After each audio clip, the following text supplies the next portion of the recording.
opportunity to do a mobile market, and this is actually a photo on the ground right here. I decided to do a fundraiser a couple weeks ago, an ecological high school. I love that term. I love it. Teaching kids all about agriculture, all about ecology, all about nature-based experiential learning. That's my history, that's my passion. I'm an environmental educator, and that's how I got into high school. So this right here is Greenwell. You can see way over here on the left side of the screen, that's a window farm. And so that's an example of a hydroponic system that you can do in your apartment. There's actually a website that I ran across that's small space urban farming. And these people are trying to pack as much produce into small spaces as possible. It's really, really amazing. So this is that urban or industrial agricultural stuff that I showed you. This down here, I don't know about you guys, but I would rather have plants than chickens, right? But you can see if you look at this, there's just a lot of fossil fuel that we rely on. I don't know why that's an adjacent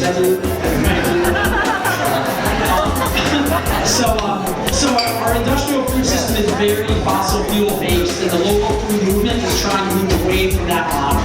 So it doesn't have to be organic to be local and to be sustainable, right?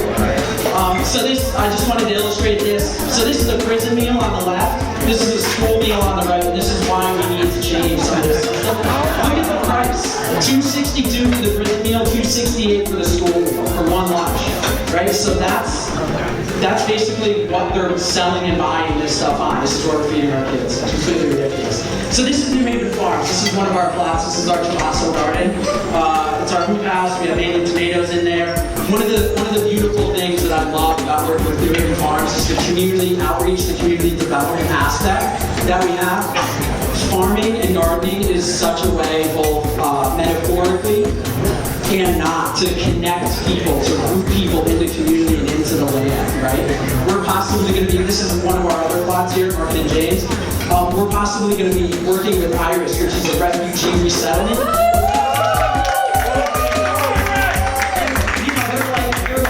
Refugees that are uprooted from their communities and that we're trying to plug in to a different community. And I'm like, well, what better way to get people plugged in and rooted than in a farm model, right? So this is one of our other plots. It's one of our farm managers who's throwing something out. She might have been posing for the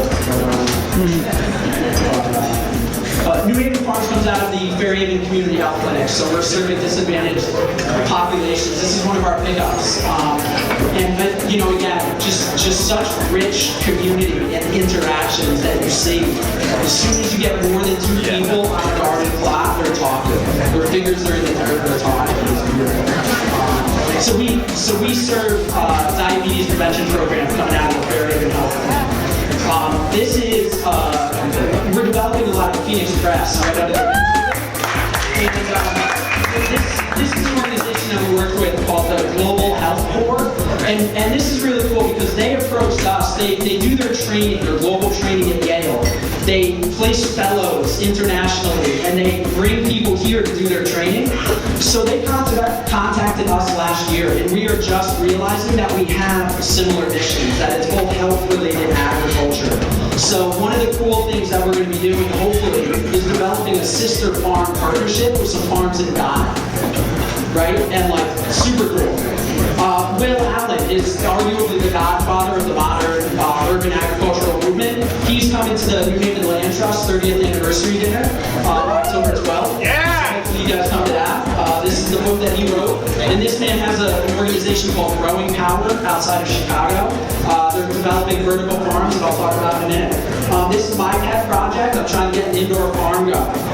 So we have peppers here growing on the right. That's not what it looks like in. And over here on the left is the warehouse that we hope to fill up with hydroponic, aeroponic, and possibly some soil-based stuff.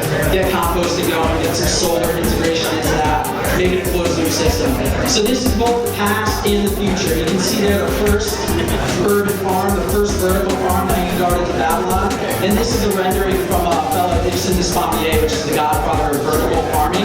And that's what he envisions as our cities, as our dense urban cores looking like in the future. So, yeah.